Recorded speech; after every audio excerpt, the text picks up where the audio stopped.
Hello everyone, আবার নিয়ে চলে আসলাম তোমাদের জন্য আমার নতুন একটা টিউটোরিয়াল। চলো সবাই মিলে স্টার্ট করা যাক। প্রথমে আমরা স্কেচ করে নেব। দেখে নাও, এইভাবে একটা স্কেচ আমরা করে নিলাম। এবারে স্কাই ব্লুটা নিয়ে নিলাম, নিয়ে অ্যাজ ইউজুয়াল আমরা স্কাইটা করে নেব। ঠিক আছে, আগেও বলেছি, আগে টিউটোরিয়ালে সবসময় যে অবজেক্টগুলো আছে সেগুলো ছেড়ে কিন্তু আমাদের কালার করতে হবে, কারণ একটার উপর আরেকটা কালার হলে সে কালারটা ফোটানো যাবে না। এবার স্মাচ করে নেব ঠিক এইভাবে আঙুল দিয়ে, আর এজগুলো একটা ইয়ারবাডস দিয়ে। এবার আমরা চলে আসলাম হচ্ছে ক্লাউডসে। এটা আমরা দেখাবো ওখান থেকে সানরাইজ হচ্ছে, সো সানের জন্য, সানরাইজের জন্য ক্লাউডের কালার হবে ইয়েলো অ্যান্ড অরেঞ্জ কম্বিনেশন। দেখে নাও, এইভাবে আমরা করি ইয়ারবাডস দিয়ে আর আঙুল দিয়ে স্মাচ করে নেবো, একটু গ্রে এফেক্টটা দেব। এবারে আসছে হচ্ছে মাউন্টেনে ব্রাউন কালার দিয়ে করব, ব্রাউন অ্যাশ দিয়ে করব, আর ঠিক সান যেখানে আছে তার নিচটা হবে হচ্ছে অরেঞ্জ দিয়ে। ঠিক আছে, একটু ইয়েলো দিয়ে আমার সানরাইজের ওইখানে রেসটা করার জন্য একটু সামান্য ইয়েলো দিয়ে দিলাম। এবারে হচ্ছে রিমেনিং মাউন্টেনটা ব্লু আর গ্রে দিয়ে আমরা করে নিলাম। একটু একটু হোয়াইট পোর্শন ছাড়বে, কারণ হচ্ছে ওখানে আমরা স্নো দেখাবো। এবার সামনের পোর্শনটা গ্রিন আর ব্লু দিয়ে, আর ওপরে দেখো একটু করে আমি ইয়েলো ছেড়েছি, ওটা হচ্ছে ওখানে মানে লাইটটা পড়ছে, যেখানে লাইট পড়বে সেখানগুলো লাইট ইয়েলো অর গ্রিন দিয়ে আমরা করব। দেখে নাও ঠিক এইভাবে।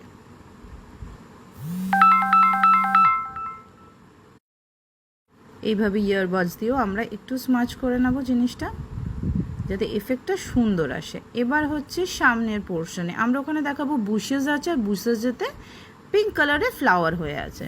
তো দেখে নাও, এইভাবে আমরা একটু ফ্লাওয়ার এঁকে নেব পিঙ্কের শেডস দিয়ে, আর অরেঞ্জিশ পিঙ্ক থাকলে কারোর কাছে সেটাও এই সাইডটা করতে পারো, যেখানটায় সানরেজ আসছে। আমরা দেখবে পিঙ্ক কালারের ওপর ইয়েলো কালারের সানরেজ পড়লে পিঙ্কটাকে হালকা অরেঞ্জ লাগে, সো আমরা করলাম। এবার স্যাপ গ্রিন নিয়ে লিভগুলো আমরা এঁকে নেব।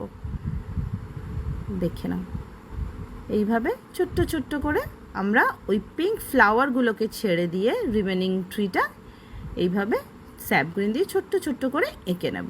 ব্ল্যাক দিয়ে আবার হাইলাইট করব, অ্যাজ ইফ এই যেই জায়গাগুলোতে আমাদের আলো পৌঁছাচ্ছে না। ঠিক আছে, ব্রাউন দিলাম, ব্রাউন আর ব্ল্যাক দিয়ে আবার আমরা ট্রি ট্রাঙ্কটা করব। এই দেখো, ব্রাঞ্চেসগুলো ব্ল্যাক দিয়ে আমরা করে নিলাম। এবার আসছে হচ্ছে হাউসটা আমরা এখানে দেখিয়েছি হচ্ছে কাঠের বাড়ি। ঠিক আছে, তো আমরা পুরোটাই ব্রাউন গ্রে কম্বিনেশন দিয়ে জিনিসটা করব। Light brown, deep brown and black. দেখো যেভাবে করছি এইভাবে তোমরা দেখে দেখে করো। ঠিক আছে, যে জায়গাটা তোমাদের করতে অসুবিধা হবে ভিডিওটা পজ করবে, পজ করে দেখে করবে। আর কোনো সময় যদি কোনো অসুবিধা হয় তখন আমাকে ইনবক্স করো, আমি ক্লিয়ার করে দেবো। আমি হেল্প করতে অলওয়েজ রাজি। এইভাবে ব্ল্যাক দিয়ে আমরা আবার হাইলাইট করে নেব।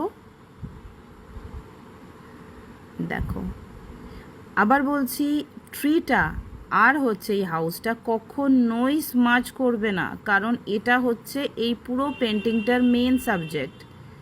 আমরা যখনই কোনো পার্টিকুলার জিনিসের দিকে তাকাই, তুমি নোটিস করবে সেই জিনিসটা আমরা ক্লিয়ারলি দেখি, বাট আশেপাশে আনুষঙ্গিক জিনিস কিন্তু হেজি হয়ে যায়। সো আমরা আশেপাশে সবটাকে স্মাচ করব, but not the tree and the house.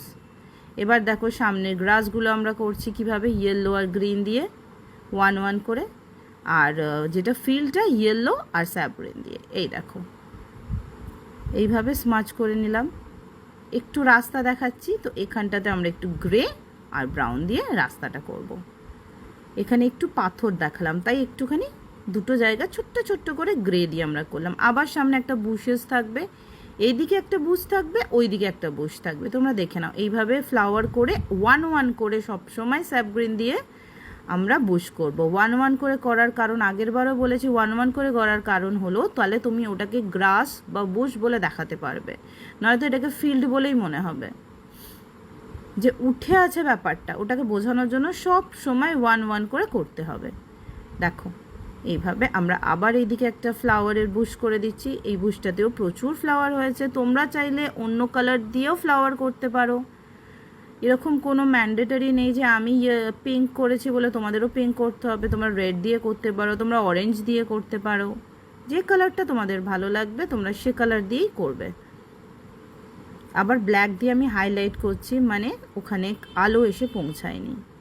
অন্ধকার জায়গা মানেই হবে হচ্ছে ব্ল্যাক। এ দেখো এগুলো গ্রাসেস। সো আমরা কি করব, 1 1 করে গ্রিন আর এই ইয়েলো দিয়ে, ব্রাইট ইয়েলো যেটা হয় সেটা দিয়ে করব। ব্রাইট ইয়েলো করার কারণটাও হচ্ছে সান রেজ ওখানে এসে পৌঁছেছে। সবুজকেও আমরা অনেক সময় সূর্যের আলোতে ইয়েলো দেখি, তো সেই এফেক্টটা দেওয়ার জন্য দেখো ব্ল্যাক দিয়ে আমরা আবার একটু হাইলাইট করে দিলাম দূরের জিনিস, যেখানে আলো পৌঁছায়নি সেই জায়গাটা। এইভাবে আমরা কমপ্লিট করে নেব স্মাচ করে ইয়ারবাডস দিয়ে। Here comes the final look. সবাই জানিও কেমন লাগলো, অসুবিধা হলে আমাকে আবার বলো।